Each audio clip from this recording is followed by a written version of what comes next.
Let's talk about how you may dream about an ex and then confirm the monitoring spirit in person. Okay. Hey guys, this is Jacolia of Jacolia James. Thank you for once again coming back home, family. For those of you that happen to be new here, welcome. I definitely hope you hear something today that will persuade you to stay. This is also Tierra_Holiday on TikTok.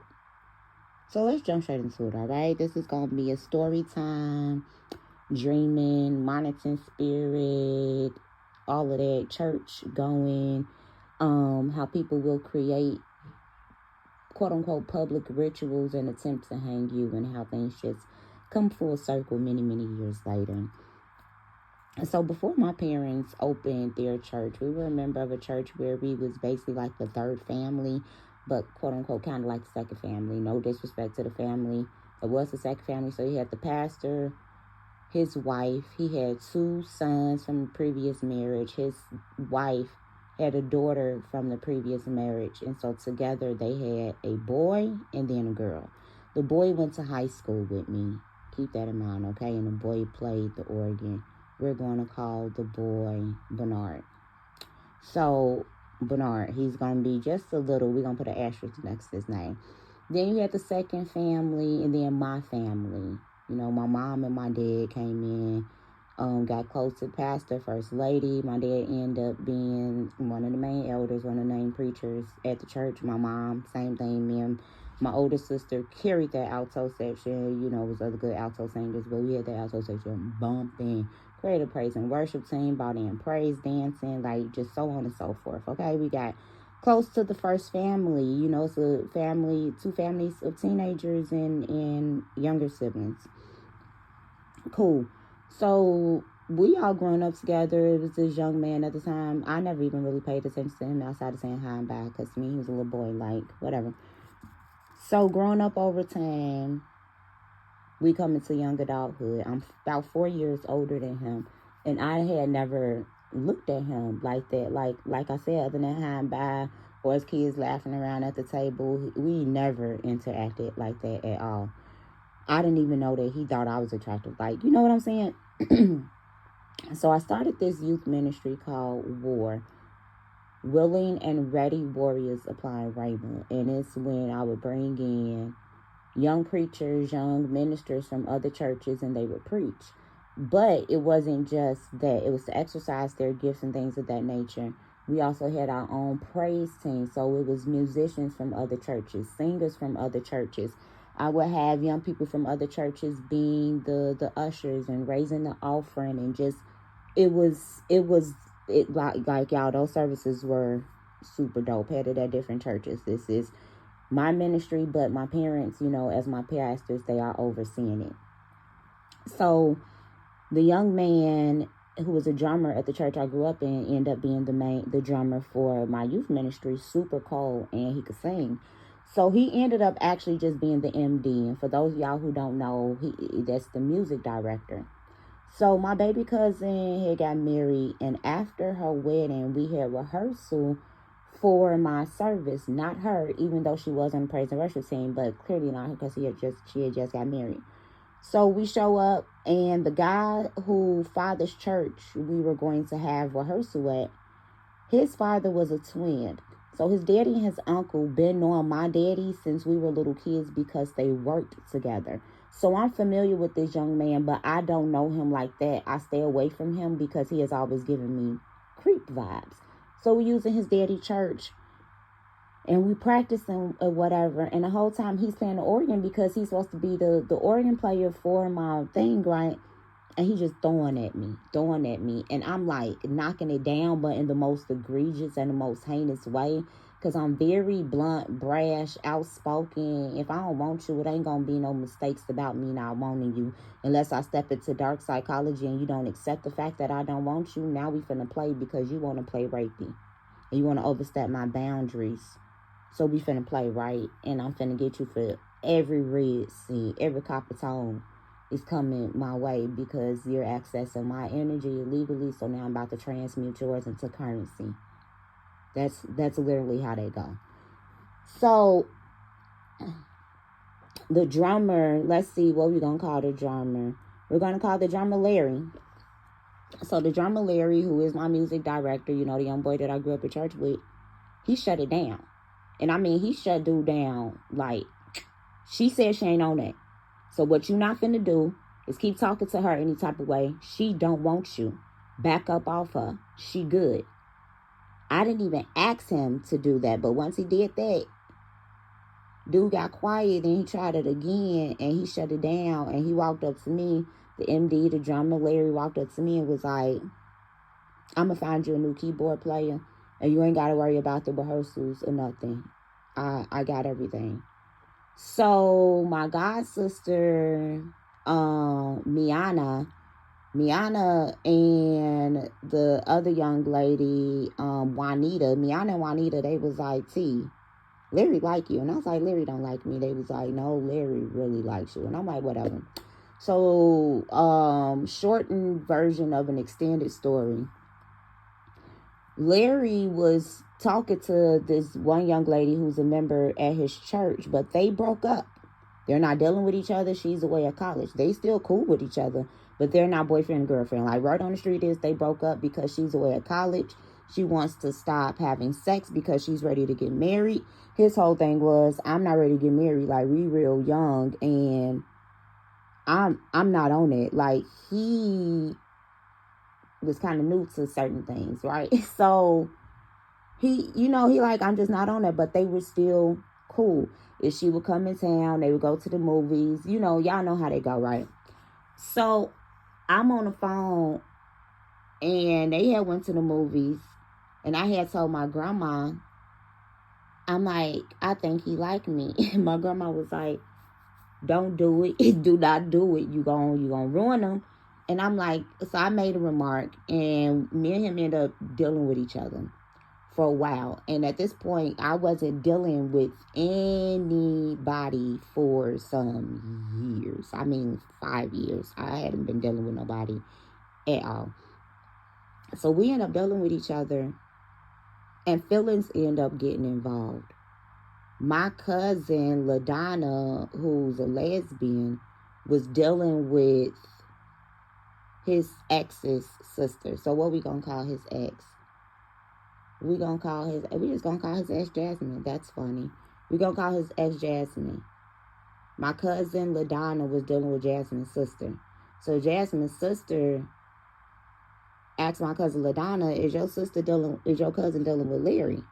So my cousin kind of like, I don't think my cousin dealing with Larry, but I don't know. Because mind you, I keep everything under wraps. Whatever I'm doing ain't nobody business. And plus, this is church stuff, And he's developing like real life feelings.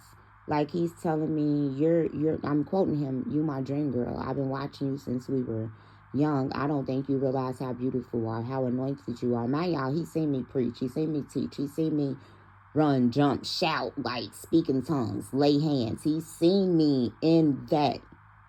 Like, so he's seen me. He's seen me get in trouble at school and sat down in ministry because I didn't put people in the hospital from fighting. And like, he's seen me get in trouble.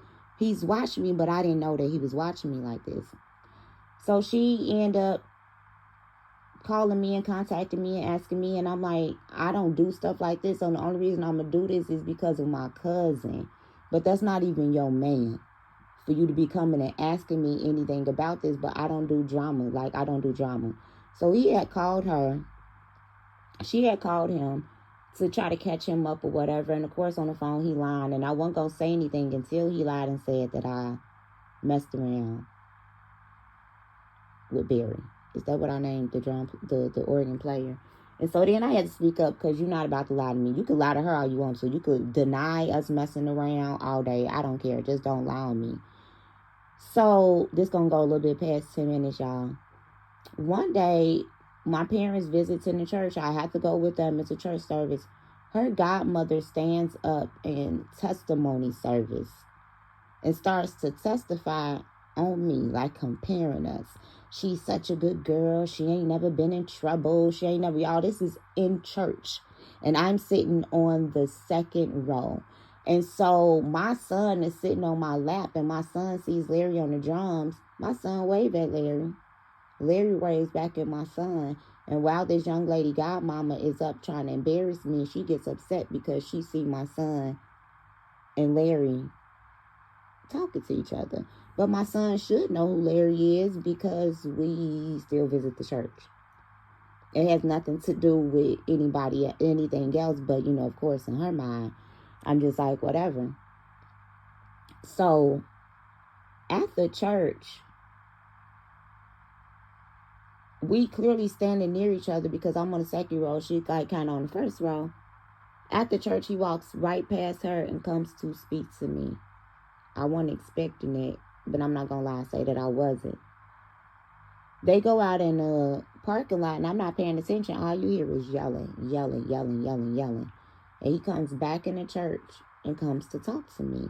And I'm like, that's interesting. Mind you, I've never said anything to Jasmine ever. I don't say nothing to her, like, at all. So he popped up in my dream the other night. And I woke up confused. Because I'm like, what is going on? At my mother's funeral, because he knows the family. My parents are pastors, so they got their own drama the whole funeral. He did not get out them drums. He did not get out the drums at all. He played my mama entire funeral. And made sure that before I got in a limo, before the graveyard, that he came and gave me his condolences. And I think that that's appropriate. So he gave me his condolences, and I gave him my congratulations on his wedding.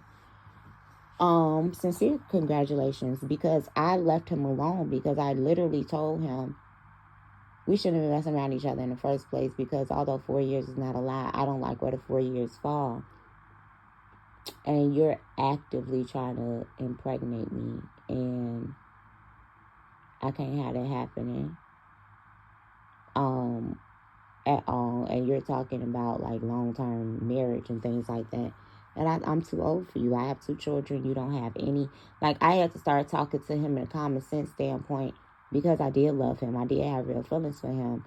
That don't mean nothing. That don't mean nothing at all. It just means that I hold space for you. You hold space for me. But I'm not here to squander you of your life force. There's somebody else out there that will more meet who you are. That's real love to me. So, for him to pop up in my dream, it threw me off, because I'm like, what's going on?